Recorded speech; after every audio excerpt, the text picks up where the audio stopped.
ਸ੍ਰੀ ਅਕਾਲ ਤਖਤ ਸਾਹਿਬ ਦੇ ਪਾਵਨ ਪਵਿੱਤਰ ਅਸਥਾਨ ਤੇ ਜੁਗ ਜੁਗ ਅਟਲ ਲੋਕ ਪਰਲੋਕ ਦੇ ਰਾਖੇ ਸਾਹਿਬ ਸ੍ਰੀ ਗੁਰੂ ਗ੍ਰੰਥ ਸਾਹਿਬ ਸੱਚੇ ਪਾਤਸ਼ਾਹ ਜੀ ਦੀ ਹਜ਼ੂਰੀ ਦੇ ਵਿੱਚ ਜੁੜ ਬੈਠੇ ਗੁਰੂ ਰੂਪ ਖਾਲਸਾ ਸਤ ਸੰਗਤ ਜੀ। ਸਭ ਤੋਂ ਪਹਿਲਾਂ ਸਰਬੰਸ ਦਾਨੀ ਅੰਮ੍ਰਿਤ ਕੇ ਦਾਤੇ ਧੰਨ ਧੰਨ ਸਾਹਿਬ ਸ੍ਰੀ ਗੁਰੂ ਗੋਬਿੰਦ ਸਿੰਘ ਮਹਾਰਾਜ ਵੱਲੋਂ ਬਖਸ਼ੀ ਫਤਿਹ ਪ੍ਰਵਾਨ ਕਰੋ। ਵਾਹਿਗੁਰੂ ਜੀ ਕਾ ਖਾਲਸਾ ਵਾਹਿਗੁਰੂ ਜੀ ਕੀ ਫਤਿਹ। ਅੱਜ ਦੀਨ ਦੁਨੀਆ ਦੇ ਵਾਲੇ ਧੰਨ ਧੰਨ ਸਾਹਿਬ ਸ੍ਰੀ ਗੁਰੂ ਅੰਗਦ ਦੇਵ ਜੀ ਪਾਤਸ਼ਾਹ ਜੀ ਦਾ ਗੁਰਿਆਈ ਪੁਰਬ ਹੈ। ਸਭ ਤੋਂ ਪਹਿਲਾਂ ਮੈਂ ਇਸ ਮਹਾਨ ਪੁਰਬ ਦੀਆਂ ਆਪ ਸਾਰੀਆਂ ਸੰਗਤਾਂ ਨੂੰ ਬਹੁਤ ਵਧਾਈਆਂ ਦੇਣਾ। ਅੱਜ ਅਸੀਂ ਉਸ ਮਹਾਨ ਅਮਰ ਸ਼ਹੀਦ ਸੂਰਬੀਰ ਯੋਧੇ ਮਾਨਯੋਗ ਸਿੰਘ ਸਾਹਿਬ ਅਕਾਲੀ ਬਾਬਾ ਫੂਲਾ ਸਿੰਘ ਜੀ ਦੇ 200 ਸਾਲਾ ਸ਼ਹੀਦੀ ਪੁਰਬ ਨੂੰ ਸਮਰਪਿਤ ਮਨਾ ਰਹੇ ਸ਼ਤਾਬਦੀ ਦੇ ਸੰਬੰਧ ਦੇ ਵਿੱਚ ਹੋਏ ਸਮਾਗਮ ਦੇ ਵਿੱਚ ਹਾਜ਼ਰੀਆਂ ਭਰ ਰਹੇ ਹਾਂ। 14 ਮਾਰਚ 2023 ਦੇ ਵਿੱਚ ਸਿੰਘ ਸਾਹਿਬ ਬਾਬਾ ਅਕਾਲੀ ਫੂਲਾ ਸਿੰਘ ਜੀ ਦਾ ਸ਼ਹੀਦੀ ਦਿਹਾੜਾ ਆ ਰਿਹਾ ਹੈ। ਮਾਨਯੋਗ ਸਿੰਘ ਸਾਹਿਬ ਗਿਆਨੀ ਰਘਬੀਰ ਸਿੰਘ ਜੀ ਜਥੇਦਾਰ ਤਖਤ ਸ੍ਰੀ ਕੇਸਗੜ੍ਹ ਸਾਹਿਬ ਆਪ ਜੀ ਨੂੰ ਦੱਸ ਕੇ ਗਏ ਨੇ ਔਰ ਅਸੀਂ ਉਹਨਾਂ ਦੇ ਇਸ ਸ਼ਹੀਦੀ ਦਿਹਾੜੇ ਨੂੰ ਸਮਰਪਿਤ ਜੋ ਗੁਰਮਤਿ ਸਮਾਗਮਾਂ ਦੀ ਲੜੀ ਪ੍ਰਾਰੰਭ ਕਰਨੀ ਹੈ, ਅੱਜ ਉਹਦੀ ਸ਼ੁਰੂਆਤ ਕੀਤੀ ਹੈ। ਸ਼੍ਰੋਮਣੀ ਅਕਾਲੀ ਪੰਥ ਬੁੱਢਾ ਦਲ ਵੱਲੋਂ, ਸ਼੍ਰੋਮਣੀ ਗੁਰਦੁਆਰਾ ਪ੍ਰਬੰਧਕ ਕਮੇਟੀ ਵੱਲੋਂ, ਸਮੁੱਚੇ ਦਲਾਂ ਪੰਥਾਂ ਜਥੇਬੰਦੀਆਂ ਸੰਪਰਦਾਵਾਂ ਦੇ ਸਹਿਯੋਗ ਦੇ ਨਾਲ ਇਹ ਸ਼ਤਾਬਦੀ ਜਿਹੜੀ ਹੈ ਉਹ ਮਨਾਈ ਜਾਣੀ ਹੈ। ਪ੍ਰੋਗਰਾਮ ਜਿਹੜੇ ਨੇ ਸ਼ਤਾਬਦੀ ਨੂੰ ਸਮਰਪਿਤ ਉਹ ਆਪਸ ਦੇ ਵਿੱਚ ਬੈਠ ਕੇ ਵਿਦਵਾਨਾਂ ਦੇ ਨਾਲ ਸਲਾਹ ਮਸ਼ਵਰਾ ਕਰਕੇ ਉਲੀਕੇ ਜਾਣਗੇ। ਕਿੱਥੇ ਸਮਾਗਮ ਕਰਨੇ ਨੇ, ਕਿਹੋ ਜਿਹੇ ਸਮਾਗਮ ਕਰਨੇ ਨੇ ਜਿਨ੍ਹਾਂ ਦਾ ਦੂਰ ਦੇਰ ਸਮੇਂ ਤੱਕ ਪ੍ਰਭਾਵ ਰਵੇ। ਇਹ ਸਾਰਾ ਕੁਝ ਵਿਚਾਰ ਚਰਚਾ ਕਰਨ ਉਪਰੰਤ ਆਪ ਜੀ ਨੂੰ ਦੱਸਿਆ ਜਾਏਗਾ। ਅਕਾਲੀ ਫੂਲਾ ਸਿੰਘ ਜੀ ਨੂੰ ਇਤਿਹਾਸ ਕਹਿੰਦਾ ਹੈ। ਮਾਨਯੋਗ ਸਿੰਘ ਸਾਹਿਬ ਬਾਬਾ ਅਕਾਲੀ ਫੂਲਾ ਸਿੰਘ ਜੀ ਜਿੱਥੇ ਉਹ ਸ਼੍ਰੋਮਣੀ ਅਕਾਲੀ ਪੰਥ ਬੁੱਢਾ ਦਲ ਦੇ ਮਹਾਨ ਵੱਡੇ ਜਥੇਦਾਰ ਰਹੇ, ਉੱਥੇ ਉਹਨਾਂ ਨੇ ਸ੍ਰੀ ਅਕਾਲ ਤਖਤ ਸਾਹਿਬ ਵਿਖੇ ਵੀ ਜਥੇਦਾਰ ਦੀਆਂ ਸੇਵਾਵਾਂ ਜਿਹੜੀਆਂ ਉਹ ਨਿਭਾਈਆਂ। ਉਹ ਦੌਰ ਸੀ ਸਾਧ ਸੰਗਤ ਜੀ ਜਦੋਂ ਰਾਜ ਕਿਹਨੇ ਕਰਨਾ ਹੈ ਇਹ ਫੈਸਲਾ ਵੋਟਾਂ ਨਹੀਂ ਸੀ ਕਰਦੀਆਂ, ਤਲਵਾਰ ਕਰਦੀ ਹੁੰਦੀ ਸੀ। ਜਿਹਦੀ ਤੇਗ ਦੇ ਵਿੱਚ ਤੇਜ ਹੈ ਉਹਦਾ ਰਾਜ ਹੈ। ਅੱਜ ਵੋਟਾਂ ਫੈਸਲਾ ਕਰਦੀਆਂ ਕਿ ਰਾਜ ਕਿਹਦਾ ਹੋਣਾ ਤੇ ਕਿਹਦਾ ਨਹੀਂ ਹੋਣਾ। ਇਸ ਕਰਕੇ ਸਾਰੀਆਂ ਕੌਮਾਂ ਜਿਹੜੀਆਂ ਉਹ ਗਿਣਤੀ ਵਧਾਉਣ ਵਾਲੇ ਪਾਸੇ ਲੱਗੀਆਂ ਹੋਈਆਂ, ਗਿਣਤੀ ਵਧਾਉਣ ਬਾਰੇ ਸੋਚ ਰਹੀਆਂ ਨੇ ਕਿ ਗਿਣਤੀ ਵਧੇ, ਕਿਉਂਕਿ ਉਹਨਾਂ ਨੂੰ ਪਤਾ ਹੈ ਕਿ ਗਿਣਤੀ ਨਾਲ ਰਾਜ ਹੋਣੇ। ਕੁਆਲਿਟੀ ਜਿਹੜੀ ਹੈ ਉਹ ਘਟਦੀ ਜਾ ਰਹੀ, ਕੁਆਂਟੀਟੀ ਜਿਹੜੀ ਹੈ ਉਹ ਵਧਾਉਣ ਦੇ ਯਤਨ ਹੋ ਰਹੇ। ਜਦ ਕਿ ਗੁਰੂ ਸਾਹਿਬਾਨ ਨੇ ਜਾਂ ਸਾਡਾ ਜਿਹੜਾ ਸਿੱਖ ਸਿਧਾਂਤ ਹੈ ਇਹਨੇ ਕੁਆਂਟੀਟੀ ਨੂੰ ਕਦੇ ਅਹਿਮੀਅਤ ਨਹੀਂ ਸੀ ਦਿੱਤੀ, ਕੁਆਲਿਟੀ ਨੂੰ ਅਹਿਮੀਅਤ ਦਿੱਤੀ ਸੀ। ਸਿੰਘ ਸਾਹਿਬ ਬਾਬਾ ਅਕਾਲੀ ਫੂਲਾ ਸਿੰਘ ਜੀ ਦਾ ਜਿਹੜਾ ਦੌਰ ਸੀ ਉਹ ਐਸਾ ਦੌਰ ਸੀ ਜਦੋਂ ਇਸ ਪੰਜਾਬ ਦੀ ਧਰਤੀ ਦੇ ਉੱਤੇ, ਪੰਜਾਬ ਦਾ ਮਤਲਬ ਅੱਜ ਦਾ ਪੰਜਾਬ ਨਹੀਂ, ਯਮਨਾ ਤੋਂ ਲੈ ਕੇ ਅਟਕ ਦਰਿਆ ਤੱਕ ਦੇ ਵਿਚਕਾਰਲੇ ਇਲਾਕੇ ਨੂੰ ਉਸ ਵਕਤ ਪੰਜਾਬ ਕਹਿੰਦੇ ਸੀ। ਉਹ ਜਿਹੜਾ ਪੰਜਾਬ ਸੀ ਇੱਥੇ ਖਾਲਸੇ ਦੇ ਰਾਜ ਦਾ ਨਿਸ਼ਾਨ ਝੂਲਦਾ ਸੀ।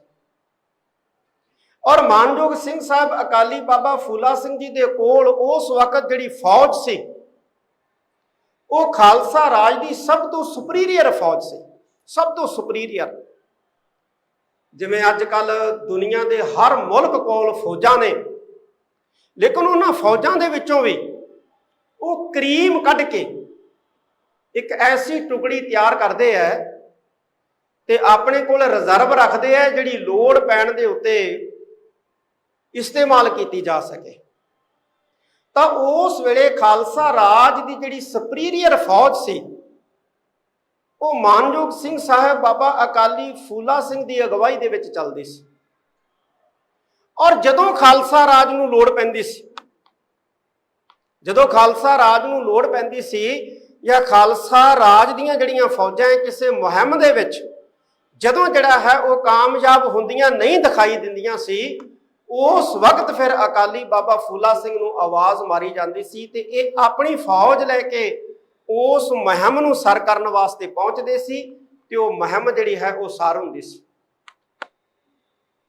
उदों बाबा अकाली फूला सिंह जी ये नहीं सी देखते हुंदे कि महाराजा मैनूं आवाज़ मार रहा है, तो वो महाराजा है जिहड़ा हरमंदर साहिब श्री दरबार साहिब सचखंड श्री हरमंदर साहिब जी नूं भी सोना दे रहा है, तो जगन्नाथ के मंदिर नूं भी सोना दे रहा है, ये हिंदुआं दे मंदिर नूं सोना दे रहा, मैं इहदी मदद क्यों करा? ਇਹਦਾ उत्थे पूजा अर्चना करी जाता है जाके, मैं इहदी मदद क्यों करा? क्योंकि ये राजे के फर्ज होंदे आ सारिਆਂ ਨੂੰ नाल लैके चलना। पर जदों महाराजा रणजीत सिंह कोलों व्यक्तिगत जिहड़ी है वो कुताही हुई, उदों बाबा अकाली फूला सिंह ने उन्होंने जिहड़ा है वो तलब किया। असीं सारे इतिहास च पढ़दे हां, कहंदे जी उन्हें मोरा नाची जिहड़ी सी उहदा नाच जिहड़ा सी वो रखवाया रखिया, उन्हें मोरा नाची जिहड़ी है उहनूं रखिया होया सी अपने कोल। इहदे दोष दे विच मानयोग सिंह साहब बाबा अकाली फूला सिंह ने जिहड़ा सी महाराजा रणजीत सिंह नूं इत्थे तलब किया। सिੱਖੀ दे जीवन दे विच, सिख दे जीवन दे विच सिੱਖੀ पक्षों जिहड़ा है वो कोई ढिलियाई जिहड़ी है वो नहीं होनी चाहिए। अज असीं की देखदे हां साडे सिख समाज दे विच किहड़ा विआह है जिहड़ा पैलसां दे विच नहीं हुंदा, और किहड़ा विआह है जिथे आरकैस्ट्रा नहीं नचाईयां जा रही। वो जिहड़ियां आरकैस्ट्रा वालियां जिहड़ियां लड़कियां नचदियां कोई अरशों नहीं उतरियां, वो साडे पंजाब दीयां ही धीआं भैणां, साडीआं ही भैणां धीआं ने जिहड़ियां असीं अपने विआहां दे विच नचाउने। और केवल नचाउंदे नहीं है, कई बारी ऐसी घिनौनी हरकत करन तक जिहड़ा है वो चले जांदे है कि सारे जिहड़ा समाज जिहड़ा है वो शर्मसार हुंदा। उस वेले बाबा अकाली फूला सिंह जी ने महाराजा रणजीत सिंह नूं इस करके तलब किया कि तुसी मोरा नाची जिहड़ी है वो अपने कोल रख के इहदा नाच जिहड़ा देखदे हो, ते अज सिख हर जिहड़ा है वो अपने विआहां शादियां दे विच नाच देखण ते मसरूफ होया। किनू किनू बन्नांगे, किनू किनू तलब करांगे, किनू किनू छेकां। ते जे किसी नूं कह दिओ कहंदे जी डेमोक्रेसी है, आज़ादी है, सानूं अधिकार है, साडी तां निजी जिंदगी च कोई दखल अंदाजी नहीं कर सकदा। साडी निजी जिंदगी है, साडी निजी जिंदगी च कोई दखल अंदाजी नहीं कर सकता। अकाल तख्त साहब का फैसला जिहदे हक च आ जांदा है वो कहंदा अकाल तख्त महान है, सिख पंथ की शान है, ते हक च तां एक दा ही आउणा, जिहड़ा सच्चा उहदे हक च आ गया, ते जिहड़ा झूठा हुंदा है वो सिर सुट के स्वीकार नहीं करता।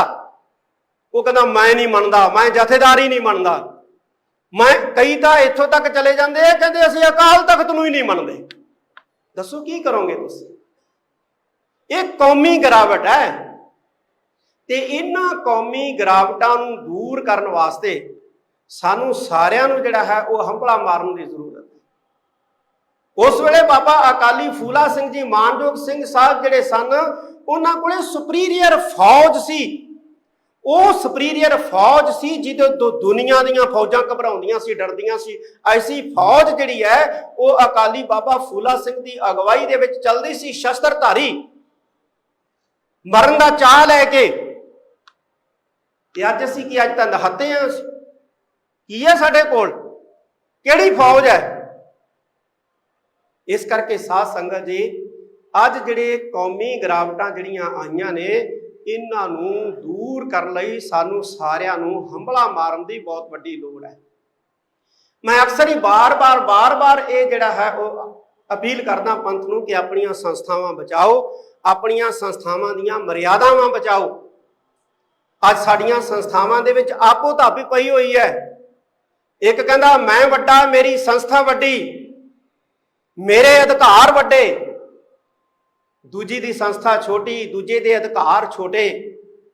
ਆਪਣੇ ਅਧਿਕਾਰ ਜਿਹੜੇ ਆ ਨਾ ਉਹਨੂੰ ਵੱਡਾ ਜਿਹੜਾ ਹੈ ਉਹ ਅਖਵਾਉਣ ਦੀ ਹੋੜ ਦੇ ਵਿੱਚ ਸਾਡੀਆਂ ਸੰਸਥਾਵਾਂ ਸੰਭਾਲਣ ਵਾਲੇ ਜਿਹੜੇ ਵਿਅਕਤੀ ਆ ਉਹ ਲੱਗੇ ਹੋਏ ਆ।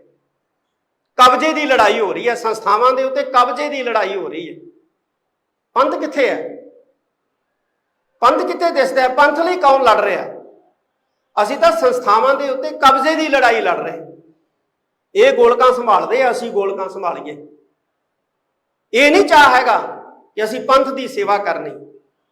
ਅੱਜ 80% ਸ੍ਰੀ ਅਕਾਲ ਤਖਤ ਸਾਹਿਬ ਦੇ ਉੱਤੇ ਜਿਹੜੇ ਮਾਮਲੇ ਪੁੱਜ ਰਹੇ ਹੈ ਉਹ ਗੁਰਦੁਆਰਾ ਕਮੇਟੀਆਂ ਦੇ ਲੜਾਈਆਂ ਝਗੜਿਆਂ ਦੇ ਫੈਸਲੇ ਮਾਮਲੇ ਜਿਹੜੇ ਆ ਪੁੱਜ ਰਹੇ ਆਪਸ ਦੇ ਵਿੱਚ। ਔਰ ਉਹਨਾਂ 80% ਦੇ ਵਿੱਚੋਂ ਜ਼ਿਆਦਾਤਰ ਮਾਮਲੇ ਜਿਹੜੇ ਹੈ ਉਹ ਭਾਰਤ ਤੋਂ ਬਾਹਰ ਦੇ ਦੇਸ਼ਾਂ ਦੇ ਪੁੱਜ ਰਹੇ। ਕੀ ਕਰੋਗੇ ਤੁਸੀਂ? ਚਲੋ ਮੰਨ ਲਓ ਪੰਜਾਬ ਵਾਲਿਆਂ ਨੂੰ ਤਾਂ ਕਹਿੰਦੇ ਜੀ ਇਹਨਾਂ ਨੂੰ ਅਕਲ ਨਹੀਂ, ਇਹ ਤਾਂ ਅਨਪੜ੍ਹ ਹੈ। ਬਾਹਰ ਬੈਠੇ ਜਿਹੜੇ ਸਿੱਖ ਆ ਉਹ ਤਾਂ ਪੜ੍ਹੇ ਲਿਖੇ ਆ, ਉਹ ਤਾਂ ਬੜਾ ਵਧੀਆ ਜਿਹੜਾ ਹੈ ਉਹ ਨਿਜ਼ਾਮ ਹੈ ਉੱਥੋਂ ਦਾ। ਉੱਥੇ ਗੁਰਦੁਆਰਾ ਕਮੇਟੀਆਂ ਦੇ ਝਗੜੇ ਕਿਉਂ ਹੈ? ਲੱਖਾਂ ਕਰੋੜਾਂ ਡਾਲਰ ਜਿਹੜਾ ਹੈ ਉਹ ਕੋਰਟਾਂ ਦੇ ਵਿੱਚ ਫੂਕਿਆ ਜਾ ਰਿਹਾ ਹੈ ਸੰਸਥਾਵਾਂ ਤੇ ਕਬਜ਼ਿਆਂ ਦੀ ਲੜਾਈ ਨੂੰ ਲੈ ਕੇ। ਕੌਣ ਹੈ? ਕੌਣ ਰੋਕਣ ਵਾਲਾ ਹੈ? ਤੁਸੀਂ ਰੋਕ ਕੇ ਦਿਖਾਓ। ਤੁਸੀਂ ਰੋਕ ਕੇ ਦਿਖਾਓ। ਇਸ ਹੱਦ ਤੱਕ ਚਲੇ ਜਾਂਦੇ ਨੇ ਕਿ ਅਸੀਂ ਅਕਾਲ ਤਖਤ ਸਾਹਿਬ ਨੂੰ ਨਹੀਂ ਮੰਨਦੇ। ਤੇ ਕੋਈ ਗੁਰੂ ਪਿਆਰਿਓ ਦੋ ਰਹਿਵਾਂ ਨਹੀਂ। ਜਦੋਂ ਇਹ ਲੋਕ ਇਹ ਵੀ ਕਹਿ ਦੇਣਗੇ ਕਿ ਅਸੀਂ ਗੁਰੂ ਨੂੰ ਹੀ ਨਹੀਂ ਮੰਨਦੇ, ਜਿਸ ਗੁਰਦੁਆਰੇ ਦਾ ਪ੍ਰਬੰਧ ਸੰਭਾਲਣਾ ਅਸੀਂ ਉਸ ਗੁਰੂ ਨੂੰ ਹੀ ਨਹੀਂ ਮੰਨਦੇ, ਇਹ ਵੀ ਕਹਿ ਦੇਣਗੇ, ਕਿਉਂਕਿ ਨਿਰਲੱਜ ਹੋ ਚੁੱਕੇ ਨੇ, ਢੀਠ ਹੋ ਚੁੱਕੇ ਨੇ। ਅੱਜ ਸਾਡੀਆਂ ਸੰਸਥਾਵਾਂ, ਸਾਨੂੰ ਸਾਰਿਆਂ ਨੂੰ ਰਲ ਮਿਲ ਕੇ ਬਚਾਉਣ ਦੀ ਜ਼ਰੂਰਤ ਹੈ।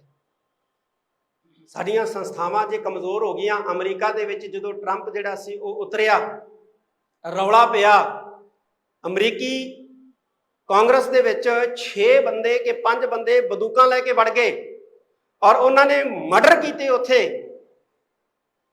ਲੇਕਿਨ ਫਿਰ ਵੀ ਅਮਰੀਕਾ ਨੂੰ ਕੁਝ ਨਹੀਂ ਹੋਇਆ। ਪਤਾ ਕਿਉਂ ਕੁਝ ਨਹੀਂ ਹੋਇਆ? ਕਿਉਂਕਿ ਅਮਰੀਕਾ ਦੀਆਂ ਸੰਵਿਧਾਨਕ ਜਿਹੜੀਆਂ ਸੰਸਥਾਵਾਂ ਸੀ ਉਹ ਬਹੁਤ ਮਜ਼ਬੂਤ ਸੀ। ਉਹਨਾਂ ਨੇ ਕੋਈ ਗੜਬੜ ਨਹੀਂ ਹੋਣ ਦਿੱਤੀ, ਸਾਰਾ ਮੁਲਕ ਸਾਂਭ ਲਿਆ, ਕਿਉਂਕਿ ਉਹਨਾਂ ਦੀਆਂ ਸੰਸਥਾਵਾਂ ਬਹੁਤ ਮਜ਼ਬੂਤ ਸੀ।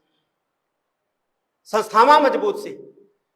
ਤੇ ਸਾਡੀਆਂ ਸੰਸਥਾਵਾਂ ਮਜ਼ਬੂਤ ਹੋਣਗੀਆਂ ਤੇ ਅਸੀਂ ਬਚ ਪਾਵਾਂਗੇ। ਜੇ ਸਾਡੀਆਂ ਸੰਸਥਾਵਾਂ ਮਜ਼ਬੂਤ ਨਾ ਹੋਈਆਂ ਸਾਧ ਸੰਗਤ ਜੀ, ਅਸੀਂ ਬਚ ਨਹੀਂ ਪਾਵਾਂਗੇ। ਸੰਸਥਾਵਾਂ ਮਜ਼ਬੂਤ ਕਰੋ। ਚਾਹੇ ਸ਼੍ਰੋਮਣੀ ਗੁਰਦੁਆਰਾ ਪ੍ਰਬੰਧਕ ਕਮੇਟੀ ਹੈ, ਚਾਹੇ ਦਿੱਲੀ ਸਿੱਖ ਗੁਰਦੁਆਰਾ ਪ੍ਰਬੰਧਕ ਕਮੇਟੀ ਹੈ, ਚਾਹੇ ਚੀਫ ਖਾਲਸਾ ਦੀਵਾਨ ਹੈ, ਚਾਹੇ ਪਟਨਾ ਸਾਹਿਬ ਬੋਰਡ ਹੈ, ਚਾਹੇ ਹਜੂਰ ਸਾਹਿਬ ਬੋਰਡ ਹੈ। ਹੁਣ ਤੁਸੀਂ ਹਜੂਰ ਸਾਹਿਬ ਬੋਰਡ ਦੀ ਲਾ ਲਓ। ਅੱਜ ਮੇਰੇ ਖਿਆਲ 4-5 ਮਹੀਨੇ ਹੋ ਗਏ ਸਰਕਾਰ ਨੂੰ ਬੋਰਡ ਭੰਗ ਕੀਤਿਆਂ। ਇੱਕ ਸਿੱਖ ਦੇ ਹਵਾਲੇ ਕੀਤਾ। ਹਾਲਾਂਕਿ ਉਸ ਸਿੱਖ ਦੀ ਸਿਆਣਪ ਦੇ ਉੱਤੇ ਕੋਈ ਸ਼ੰਕਾ ਨਹੀਂ ਹੈ, ਬੜਾ ਇੰਟੈਲੀਜੈਂਟ ਸਿੱਖ ਹੈ ਉਹ ਜਿਹਦੇ ਹਵਾਲੇ ਕੀਤਾ ਹੈ। ਲੇਕਿਨ ਅੱਜ ਕਿੰਨੇ ਮਹੀਨੇ ਹੋ ਗਏ ਬੋਰਡ ਨੂੰ ਸਸਪੈਂਡ ਕੀਤਿਆਂ, ਉਹਦੀ ਬਹਾਲੀ ਨਹੀਂ ਹੈ। ਕਿੱਥੇ ਪ੍ਰਬੰਧ ਹੈ ਪੰਥ ਕੋਲੇ ਨਾਂਦੇੜ ਸਾਹਿਬ ਦਾ? ਕਿੱਥੇ ਪ੍ਰਬੰਧ ਹੈ ਨਾਂਦੇੜ ਸਾਹਿਬ ਦਾ? ਲੇਕਿਨ ਕੋਈ ਸਿੱਖ ਬੋਲਦਾ, ਕੋਈ ਸਿੱਖ ਕਹਿ ਰਿਹਾ, ਆਵਾਜ਼ ਉੱਠ ਰਹੀ ਹੈ, ਕੋਈ ਧਰਨੇ ਮੁਜ਼ਾਹਰਿਆਂ ਦੀ ਗੱਲ ਕਰ ਰਿਹਾ। ਅਤੇ ਸ਼੍ਰੋਮਣੀ ਗੁਰਦੁਆਰਾ ਪ੍ਰਬੰਧਕ ਕਮੇਟੀ ਦਾ ਕੁਝ ਹੋ ਜਾਏ ਤੇ ਧਰਨੇ ਮੁਜ਼ਾਹਰਿਆਂ ਤੱਕ ਆ ਜਾਂਦੇ ਨੇ। ਉੱਥੇ ਕੋਈ ਧਰਨੇ ਮੁਜ਼ਾਹਰਿਆਂ ਦੀ ਗੱਲ ਕਰ ਰਿਹਾ? ਪਟਨਾ ਸਾਹਿਬ ਦਾ ਬੋਰਡ ਕਿੱਥੇ? ਪਟਨਾ ਸਾਹਿਬ ਦਾ ਬੋਰਡ, ਸੱਚਖੰਡ ਸ੍ਰੀ ਹਰਮੰਦਰ ਸਾਹਿਬ ਜੀ ਪਟਨਾ ਸਾਹਿਬ ਆ, ਉਹਦਾ ਬੋਰਡ ਕਿੱਥੇ ਦਿਖਾਈ ਦੇ ਰਿਹਾ? ਕੀ ਕਰ ਰਿਹਾ ਬੋਰਡ? ਕੀ ਕੁਝ ਹੋ ਰਿਹਾ? ਕੀ ਬੋਰਡ ਦੀਆਂ ਜਿਹੜੀਆਂ ਨੇ ਉਹ ਜ਼ਿੰਮੇਵਾਰੀਆਂ ਨੇ? ਕੌਣ ਪੁੱਛੋ ਉਹਨਾਂ ਨੂੰ ਜਾ ਕੇ? ਉਹਨਾਂ ਨੂੰ ਕੋਈ ਨਹੀਂ ਪੁੱਛਦਾ ਜਾ ਕੇ। ਇਸ ਕਰਕੇ ਕਿਉਂਕਿ ਅਸੀਂ ਕਹਿੰਦੇ ਆ ਜਥੇਦਾਰ ਅਕਾਲ ਤਖਤ ਬੋਲੇ, ਜਥੇਦਾਰ ਅਕਾਲ ਤਖਤ ਬੋਲੇ, ਤੇ ਜੇ ਜਥੇਦਾਰ ਅਕਾਲ ਤਖਤ ਸਾਹਿਬ ਬੋਲ ਪਿਆ ਫਿਰ ਕਹਿੰਦੇ ਇਹ ਬਾਦਲਾਂ ਨੂੰ ਪ੍ਰਮੋਟ ਕਰ ਰਹੇ, ਇਹਦਾ ਬਾਦਲਾਂ ਨੂੰ ਮਜ਼ਬੂਤ ਕਰ ਰਹੇ। ਇਸ ਕਰਕੇ ਸਾਧ ਸੰਗਤ ਜੀ, ਸਾਨੂੰ ਸੋਚਣ ਦੀ ਜ਼ਰੂਰਤ ਹੈ, ਸਾਨੂੰ ਸਮਝਣ ਦੀ ਜ਼ਰੂਰਤ ਹੈ। ਅਸੀਂ ਬਾਬਾ ਅਕਾਲੀ ਫੂਲਾ ਸਿੰਘ ਜਿਹੜੇ ਇਸ ਤਖਤ ਦੇ ਮਹਾਨ ਜਥੇਦਾਰ ਰਹੇ ਨੇ, ਉਹਨਾਂ ਦੀ 200 ਸਾਲਾ ਸ਼ਤਾਬਦੀ ਜਿਹੜੀ ਆ ਉਹ ਮਨਾ ਰਹੇ। ਸ਼੍ਰੋਮਣੀ ਗੁਰਦੁਆਰਾ ਪ੍ਰਬੰਧਕ ਕਮੇਟੀ ਦੇ ਪ੍ਰਧਾਨ ਸਾਹਿਬ ਬੈਠੇ ਨੇ। ਅਸੀਂ ਫੇਰ ਕਹਿੰਦੇ ਹਾਂ ਕਿ ਤਖਤਾਂ ਦੇ ਜਥੇਦਾਰਾਂ ਦੀ ਨਿਯੁਕਤੀ ਦਾ ਵਿਧੀ ਵਿਧਾਨ ਜਿਹੜਾ ਹੈ ਉਹ ਕਿਉਂ ਨਹੀਂ ਬਣਾਇਆ ਜਾ ਰਿਹਾ? ਤਖਤਾਂ ਦੇ ਜਥੇਦਾਰਾਂ ਦੇ ਅਧਿਕਾਰਾਂ ਦੀ ਵਿਆਖਿਆ ਕਿਉਂ ਨਹੀਂ ਕੀਤੀ ਜਾ ਰਹੀ? ਕਿੰਨਾ ਸਮਾਂ ਜਿਹੜਾ ਹੈ ਕੋਈ ਤਖਤ ਦਾ ਜਥੇਦਾਰ ਰਹੇਗਾ, ਕਦੋਂ ਹਟੇਗਾ, ਕਦੋਂ ਬਣੇਗਾ, ਕੀ ਪ੍ਰਕਿਰਿਆ ਹੋਏਗੀ, ਕਿਉਂ ਨਹੀਂ ਇਹ ਵਿਧੀ ਵਿਧਵਾਨ ਜਿਹੜਾ ਹੈ ਕੌਮ ਦੀਆਂ ਸੰਸਥਾਵਾਂ ਜਾਂ ਕੌਮ ਦੇ ਵਿਦਵਾਨ ਜਿਹੜੇ ਆ ਉਹ ਮਿਲ ਕੇ ਬਣਾ ਰਹੇ। ਔਰ ਇਹ ਚੀਜ਼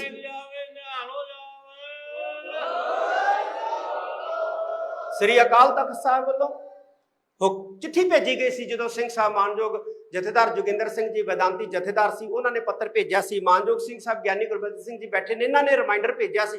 ਅਸੀਂ ਰਿਮਾਈਂਡਰ ਭੇਜਿਆ ਕਿ ਜਥੇਦਾਰਾਂ ਦੀ ਨਿਯੁਕਤੀ ਦੇ ਵਿਧੀ ਵਿਧਾਨ ਹੋਣੇ ਚਾਹੀਦੇ ਨੇ, ਕੋਈ ਆਪਣੇ ਅਧਿਕਾਰ ਤੋਂ ਬਾਹਰ ਨਾ ਜਾ ਸਕੇ। ਜੇ ਮਹਾਦੋਸ਼ ਲੱਗਦਾ ਜਥੇਦਾਰ ਤੇ, ਕੋਈ ਗਲਤੀ ਕੋਈ ਖੁਨਾਮੀ ਜਥੇਦਾਰ ਤੋਂ ਹੁੰਦੀ ਹੈ, ਤੇ ਉਹਨੂੰ ਉਤਾਰਨ ਦਾ ਕੀ ਵਿਧੀ ਵਿਧਾਨ ਹੁੰਦਾ, ਹੋਣਾ ਚਾਹੀਦਾ। ਕੋਈ ਵਿਧੀ ਵਿਧਾਨ ਹੈ? ਹਾਈ ਕੋਰਟ ਦਾ ਜੇ ਜੱਜ ਦੇ ਉੱਤੇ ਮਹਾਦੋਸ਼ ਲੱਗ ਜੇ ਤੇ ਉਹਨੂੰ ਸੁਪਰੀਮ ਕੋਰਟ ਦੀ ਜਿਹੜੀ ਹੈ ਉਹ ਅਦਾਲਤ ਦੇਖਦੀ ਹੈ, ਸੁਣਦੀ ਹੈ, ਕਿਉਂਕਿ ਉਹਨਾਂ ਨੇ ਵਿਧੀ ਵਿਧਾਨ ਬਣਾਇਆ। ਸੈਸ਼ਨ ਕੋਰਟ ਨਹੀਂ ਹੈ ਚੱਕ ਕੇ ਹਾਈ ਕੋਰਟ ਦੇ ਜੱਜ ਨੂੰ ਸਜ਼ਾ ਦੇ ਦਿੰਦੀ, ਲੇਕਿਨ ਸਾਡੇ ਵਿਧੀ ਵਿਧਾਨ ਹੀ ਕੋਈ ਨਹੀਂ। ਇਸ ਕਰਕੇ ਸੰਸਥਾਵਾਂ ਮਜ਼ਬੂਤ ਕਰੀਏ। ਅਸੀਂ ਉਸ ਜਰਨੈਲ ਦਾ, ਮੈਂ ਇਹ ਗੱਲਾਂ ਇਸ ਕਰਕੇ ਕੀਤੀਆਂ ਨੇ ਕਿ ਅਸੀਂ ਉਸ ਜਰਨੈਲ ਦਾ ਸ਼ਹੀਦੀ ਦਿਹਾੜਾ ਮਨਾ ਰਹੇ ਹਾਂ ਜਿਨ੍ਹਾਂ ਨੇ ਸ੍ਰੀ ਅਕਾਲ ਤਖਤ ਸਾਹਿਬ ਦੀ ਸ਼ਾਨਾਮਤੀ ਪ੍ਰਭੂਤਾ ਨੂੰ ਜਿਹੜਾ ਸੀ ਉਹ ਚਾਰ ਚੰਨ ਲਾਏ ਸੀ। ਤੇ ਜੇ ਅਸੀਂ ਚਾਹੁੰਦੇ ਹਾਂ ਕਿ ਸ੍ਰੀ ਅਕਾਲ ਤਖਤ ਸਾਹਿਬ ਦੀ ਪ੍ਰਭੂਤਾ ਨੂੰ ਚਾਰ ਚੰਨ ਲੱਗਣ, ਤੇ ਸਾਨੂੰ ਸਾਰਿਆਂ ਨੂੰ ਯਤਨ ਕਰਨੇ ਪੈਣੇ ਆ। ਮੈਂ ਹੈਗਾ ਚਲਾ ਜਾਵਾਂਗਾ, ਕੋਈ ਹੋਰ ਆ ਜਾਏਗਾ ਉਹ ਵੀ ਚਲਾ ਜਾਏਗਾ। ਪਹਿਲੇ ਸਿੰਘ ਸਾਹਿਬ ਬੈਠੇ ਨੇ, ਇਹ ਆਏ ਚਲੇ ਗਏ, ਅਸੀਂ ਵੀ ਚਲੇ ਜਾਵਾਂਗੇ, ਲੇਕਿਨ ਅਕਾਲ ਤਖਤ ਸਾਹਿਬ ਇੱਥੇ ਰਹਿਣਾ। ਇਸ ਕਰਕੇ ਕੋਈ ਐਸੇ ਮਾਪਦੰਡ ਕੌਮ ਨੂੰ ਮਿਲ ਕੇ, ਕੌਮ ਦੀਆਂ ਸੰਸਥਾਵਾਂ ਨੂੰ ਮਿਲ ਕੇ ਤੈਅ ਕਰ ਲੈਣੇ ਚਾਹੀਦੇ ਆ, ਤਾਂ ਕਿ ਸਾਡੀ ਕੌਮ ਜਿਹੜੀ ਹੈ ਉਹ ਗੈਰਾਂ ਦੇ ਵਿੱਚ ਹਾਸੇ ਮਜ਼ਾਕ ਦੀ ਪਾਤਰ ਨਾ ਬਣੇ।